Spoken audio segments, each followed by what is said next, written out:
buenas a todos, ¿cómo estamos? Mi nombre es Antelm, soy Defínmete Student en redes sociales. Para los que no me conocéis, soy médico, entrenador personal, formulador de suplementación, tanto para rendimiento deportivo como para salud. También soy profesor en cursos, universidades y demás. También pues divulgo ciencia, tanto por Instagram como por YouTube, como en un podcast. Aquí tenéis mis redes sociales por si queréis echarle un ojo. Y nada, hoy vengo a hablaros de tanto de aspectos más teóricos como aspectos prácticos sobre el coronavirus, sobre el COVID-19. Esta charla va a tener tanto una información teórica para los más avanzados y una información también práctica para que podáis llevar al día a día, ¿vale? Porque hay muchísima información, hay también mucho miedo, mucho mito también, así que mi intención es daros tanto conocimiento teórico como conocimiento práctico para que lo podáis aplicar, ¿vale? Así que nada, vamos a ello. Tengo aquí un pequeño guión para no dejarme nada, quiero daros la máxima información y el máximo valor posible, lo iré mirando de vez en cuando, así que si veis que miro allí es porque estoy mirando el guión. Primero de todo, es muy importante y es algo que no hemos hablado, es sobre qué es un virus. ¿Qué es un virus? Pues básicamente los virus están entre el abismo de un organismo vivo y un organismo muerto. ¿Por qué digo eso? Pues básicamente porque el virus, para reproducirse, necesita un huésped. Cuando entra en el huésped, por tanto, invade una célula y utiliza los recursos de la célula para reproducirse, ¿sí? Y cuando utiliza esos recursos de la célula, mata a la célula y el virus aumenta su carga viral, aumenta la cantidad de viriones y de virus que hay en nuestro organismo. Y eso, si entendéis esta definición, también podéis entender por qué los virus tienen un efecto patógeno en nuestro cuerpo, porque destruyen células con el mecanismo de ellos replicarse y ellos sobrevivir. Dicho esto, alguna de las cosas que quiero comentar es que son las particularidades del coronavirus y concretamente del COVID-19. Una de sus particularidades es que infecta o tiene tropismo, es decir, se une a un receptor que se llama ACE2. Este receptor ACE2 está en múltiples tejidos de nuestro cuerpo, como son los pulmones, principalmente, corazón, riñón e intestino. Y su principal función, y lo podréis relacionar con algunos conceptos, es reducir la presión arterial. Por eso también hay esos fármacos llamados IECAS, que son inhibidores de la enzima convertidora de angiotensina 2. Y aquí tenemos que el virus, el COVID-19, tiene tropismo, es decir, se une a estos receptores. Y por tanto, si habéis estado atentos, estos receptores son receptores que están a nivel pulmonar. Una de las características es que estos receptores que se encuentran a nivel pulmonar no solo están en la vía respiratoria aérea superior, ¿vale? Sino que también están en la vía respiratoria aérea inferior. Por tanto, a diferencia de otros catarros, el COVID-19 nos puede hacer neumonías, infecciones de vía respiratoria aérea inferior. Por eso es clave entender este receptor ACE2, dónde se encuentra y ver cómo el coronavirus, el COVID-19, puede atacar a esos receptores. Y también hay que entender, como veis, que estamos hablando del COVID-19, que es un nuevo coronavirus, porque el coronavirus es una familia y hay muchos coronavirus, ¿vale? Y de hecho están presentes en nuestro medio y se calcula, algunas series dicen que entre el 30 y el 40% de los resfriados que tenemos en invierno son por coronavirus. Ahora tenemos que hablar específicamente del COVID-19, que es este coronavirus que vemos que tiene este tropismo, esta afinidad para los receptores ACE2 y que nos pueden causar pues una serie de síntomas, ¿vale? Una de las características también muy importantes es que este COVID-19 tiene que es muy específico del receptor y esto hace que haya durante un periodo de tiempo que estemos infectados, es decir, tenemos el virus, pero no tenemos síntomas, que tarda en desarrollarse. Y esto hace, y esto es muy importante, esto hace que entendamos el papel del portador asintomático, es decir, una persona que tiene la infección pero que no tiene síntomas. ¿Y qué pasa? Que si una persona tiene la infección y no tiene síntomas, es más probable de que vaya a muchos sitios e infecte a mucha más gente, ¿vale? Y esto es algo que no pasaba con otros coronavirus como era el SARS y el MERS, que estos no tenían esta especificidad tan concreta para ese receptor, sino que atacaban a muchos más receptores y claro, las personas tenían síntomas mucho más rápidos y se quedaban antes en casa, ¿vale? Y esta es una de las razones por las que decimos que el COVID-19 es un virus muy contagioso, ¿vale? Y que, claro, y que el papel de la persona asintomática, ¿no? De que las personas asintomáticas son las principales transmisoras de la enfermedad. Y esto es muy importante tenerlo en cuenta. Y por eso, ahora todas las medidas, o una gran parte de las medidas, está hecha el tema de quedarse en casa. Súper importante. Si no lo estáis haciendo, hacedlo, ¿vale? Luego, y ahora ya voy a la parte más de bulos también. Uno de los bulos que salió era de que este COVID-19 fue creado en un laboratorio, ¿vale? La realidad, cuando vamos a los estudios, vemos que hay distintos estudios que nos dicen que esto no es así, ¿vale? ¿Y por qué no es así? Porque básicamente cuando estudiamos los genes del coronavirus, del COVID-19, vemos que tiene dos características muy importantes. Una proteína de su receptor, que se dice la proteína RBD, ¿vale? Cuando digo de sus receptores, del receptor al cual ataca, que en este caso sería el ACE2 de nuestro cuerpo, esta proteína RBD parece que tiene mucha especificidad para ese receptor, y esto es algo muy nuevo, ¿sí? Y no solo eso, claro, sería, es decir, no solo eso, sino que también la estructura del genoma del virus no se parece a los otros coronavirus conocidos. Es decir, si tú tienes que crear un virus con la intención de que sea un arma biológica, tendrás que basarte en coronavirus que se conocían como era el SARS y el MERS y de ahí modificar su estructura genética, su columna vertebral de su estructura genética. En cambio, lo que vemos cuando analizamos el COVID-19, vemos que su estructura molecular y su estructura genética, o sea, no se parece mucho a los que ya conocíamos, ¿vale? Y eso hace más improbable de que sea creado por un laboratorio o por una persona o demás. Y lo que vemos realmente es que se parece muchísimo a los coronavirus que están presentes en murciélagos y pangolís, ¿vale? Estos serían los dos posibles animales de donde vendría el coronavirus. Muy importante. Y por tanto, todas las teorías, sumadas a las dos cosas que os he dicho, nos enfocan más que estamos hablando de una zoonosis, es decir, de una enfermedad que viene de un animal. Y luego aquí podríamos entrar en más tecnicismos, pero esta idea es clara, ¿vale? Por tanto, malas noticias para los conspiranoicos y para todos esos que está creado en un laboratorio, porque vemos que no es así. Hay un artículo en Nature, que es una revista muy prestigiosa, donde esto se explica con todo detalle y esta información viene de allí.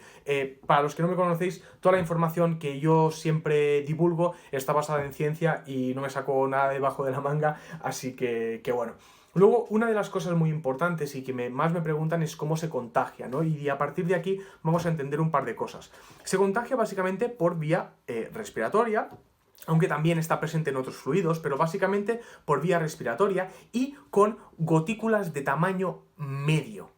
¿Y por qué pongo tanto énfasis? Porque este tamaño medio hará que esas gotas, ¿vale?, solo vuelen entre 1,5 y 2 metros, porque estas gotas pesan, ¿vale? Y por efecto de la gravedad, cuando sale, cae y se deposita en cosas. Por tanto, te vas a contraer del virus cuando tienes un contacto cercano o cuando en una superficie hay esas gotas, lo tocas y luego te tocas una mucosa, ¿vale? Así es como te vas a contagiar.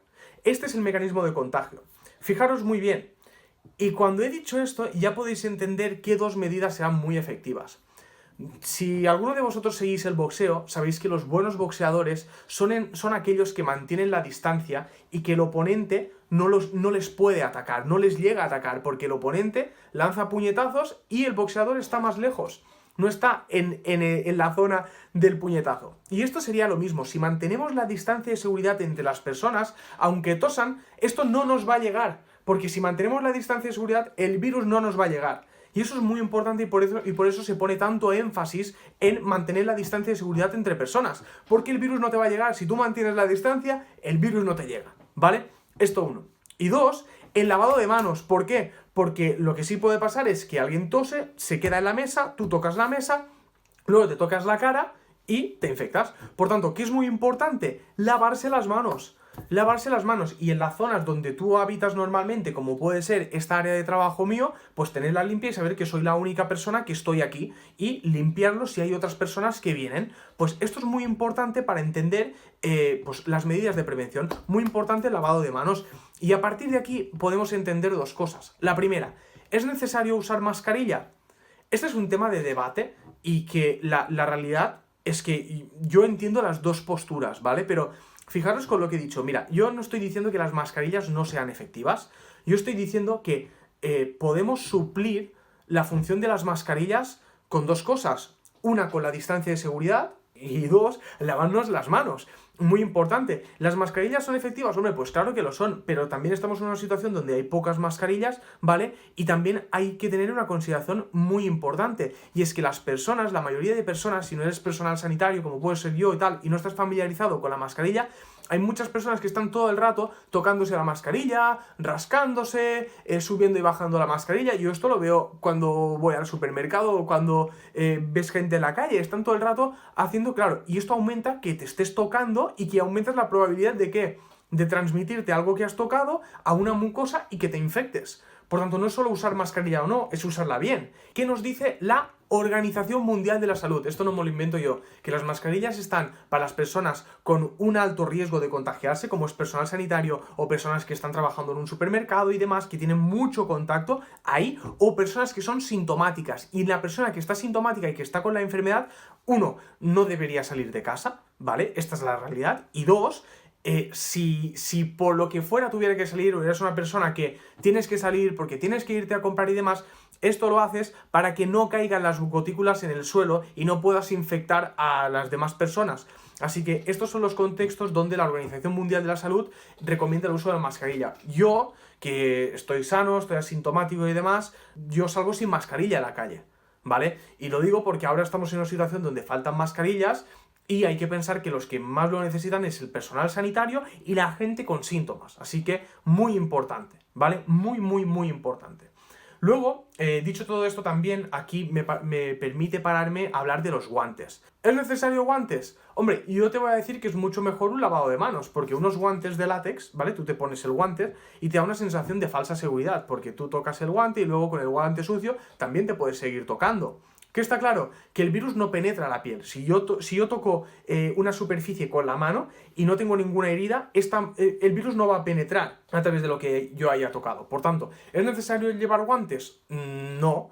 Lo que es necesario es que te laves las manos. Y hay muchas personas que llevan los guantes, tienen una sensación de falsa seguridad, como pasaría algo parecido con la mascarilla, y bajan la guardia de no tocarse la cara, o están con los guantes y tocando el móvil, luego meten el móvil en el bolsillo, se quitan los guantes y cogen el móvil infectado por los... ¿Me explico? Hay que ser coherentes con las cosas y con la información que tenemos. Así que guantes, yo también salgo sin guantes de casa, ¿vale? No hay que solo saberlos usarlos, sino usar correctamente y por qué usamos las cosas, no ponernos como buzos sin ningún sentido. ¿Cuánto aguanta el virus en el aire y en las superficies?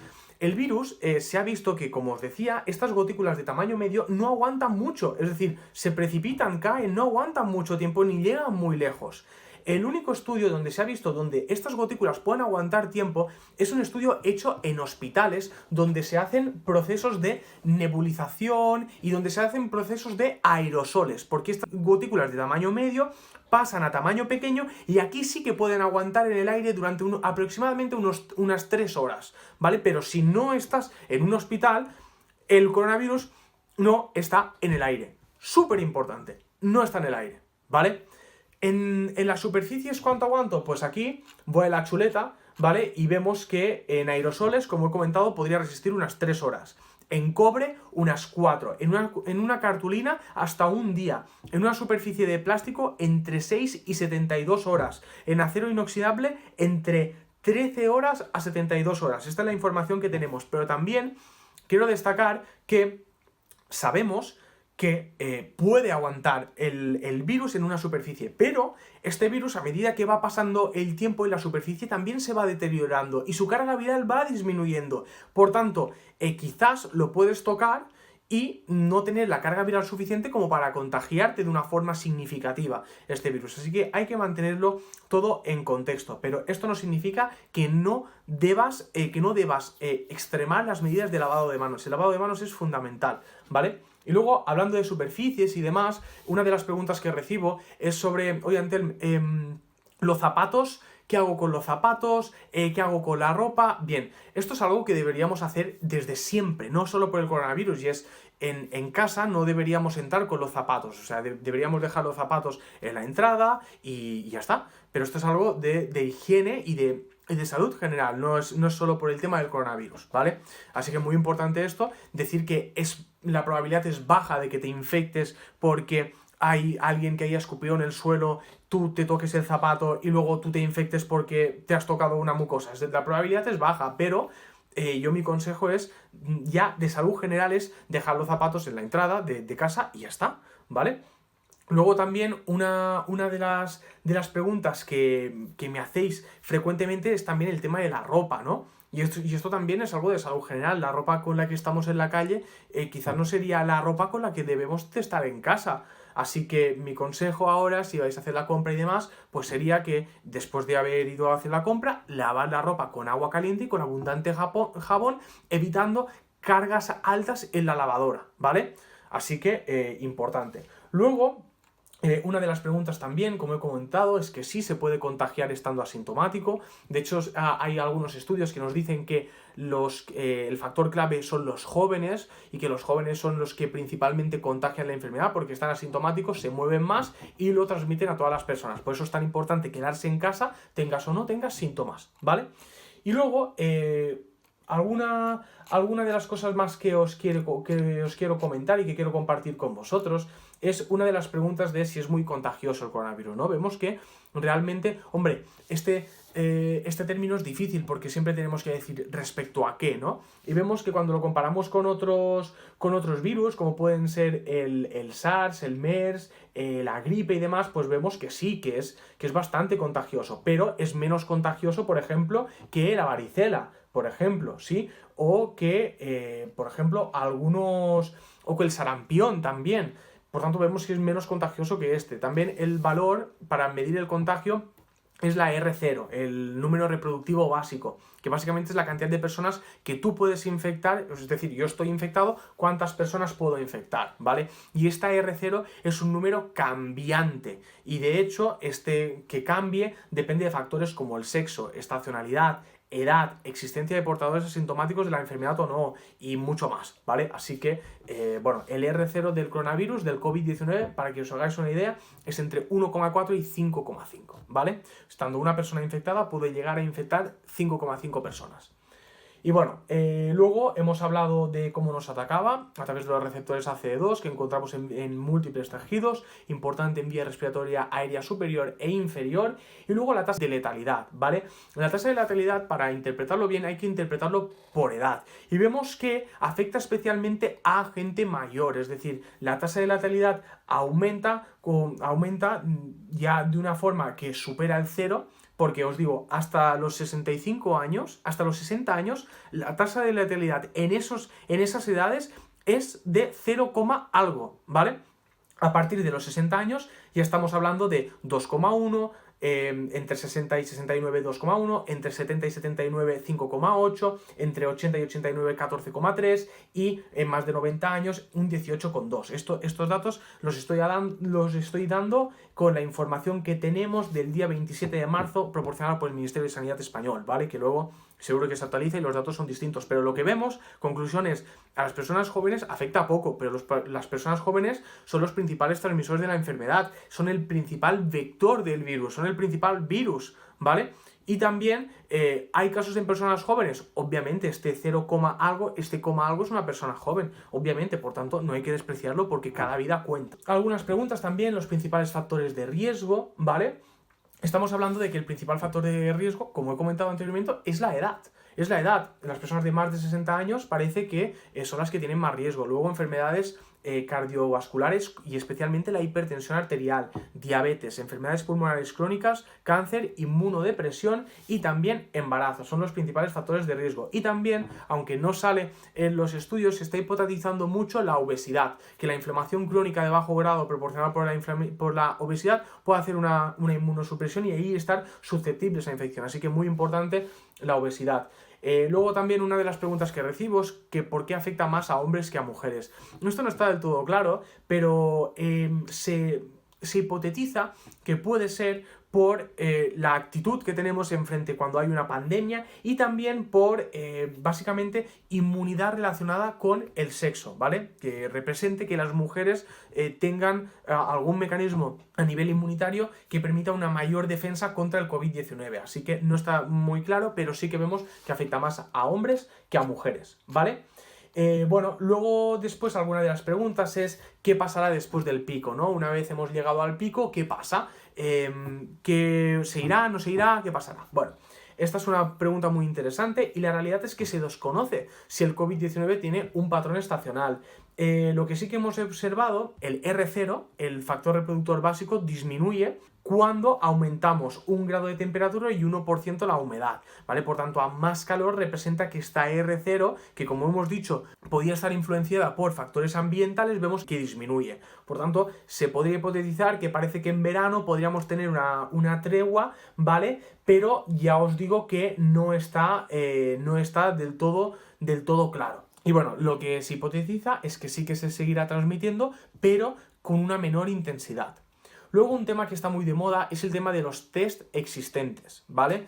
¿Qué pasa con los test? Bueno, tenemos test lentos y test rápidos de detección. Los test lentos son por RT-PCR, básicamente detectan el material genético, y los test rápidos detectan los antígenos que la persona ha generado, es decir, la respuesta inmunitaria que la persona ha generado en versus a ese virus, ¿vale? Vemos que, bueno, la PCR, su sensibilidad depende mucho de dónde se recoge la muestra. Vemos que si recogemos la muestra de esputo es menor que si lo recogemos de un lavado broncoalveolar, ¿vale? Y que esto va a determinar que si lo recogemos de la saliva la sensibilidad está en torno de pues un 63%, y si lo recogemos de un lavado broncoalveolar está en torno del 90%, ¿vale? Importante. Y luego los test rápidos, pues bueno, ¿no? Lo que han dicho ahora de, no, nos han dado unos test defectuosos. Bueno, y es que la sensibilidad de la prueba se esperaba que fuera de más del 80%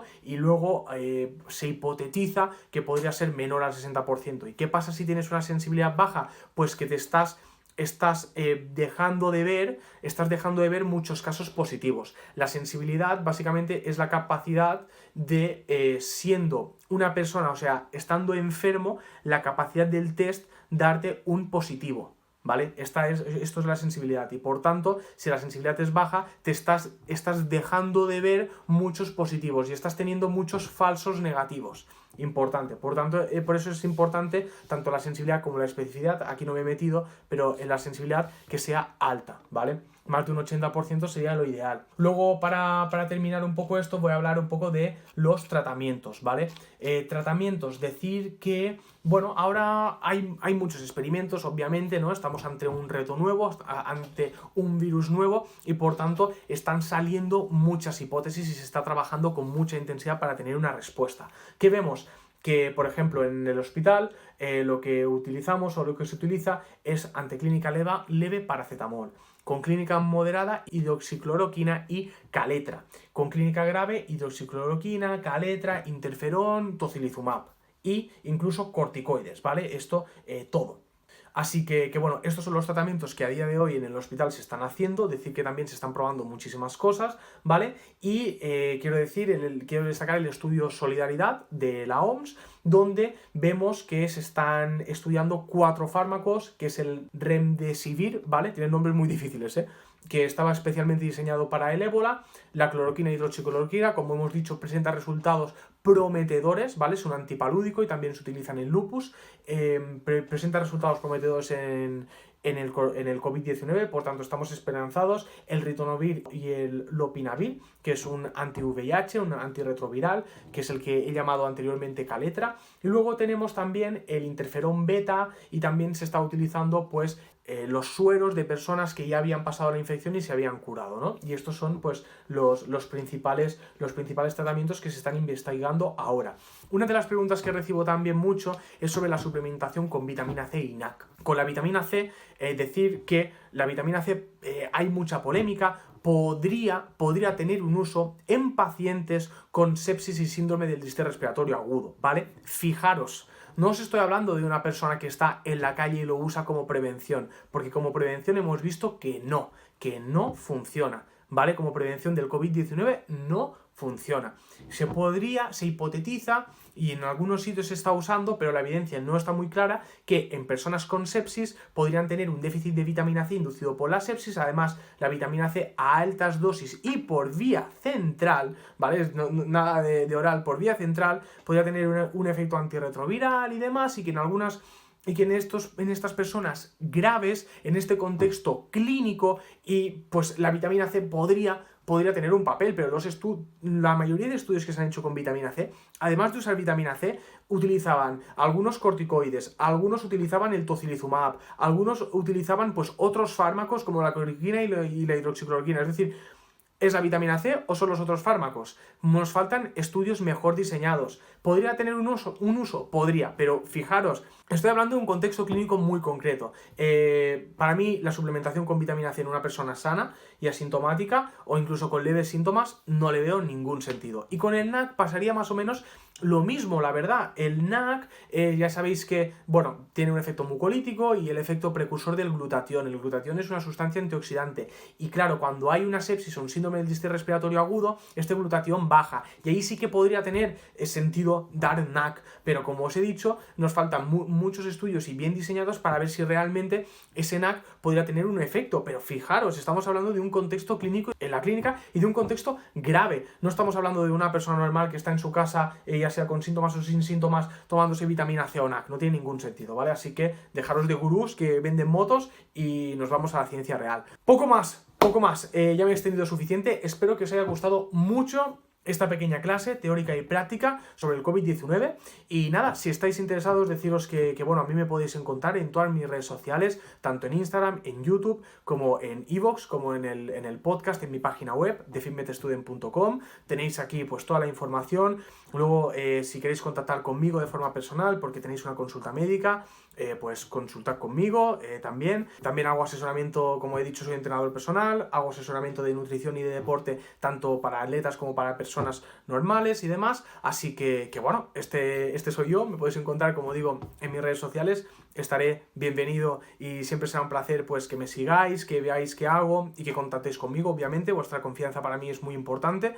Y poco más, creo que no me dejo nada, ¿vale? Como he dicho, espero que os haya gustado un montón esta charla, ¿vale? Que hayáis aprendido mucho y nada, espero que estéis bien, cuidaos mucho, quedaros en casa, importante, y mandaros un abrazo muy fuerte a todos, ¿vale?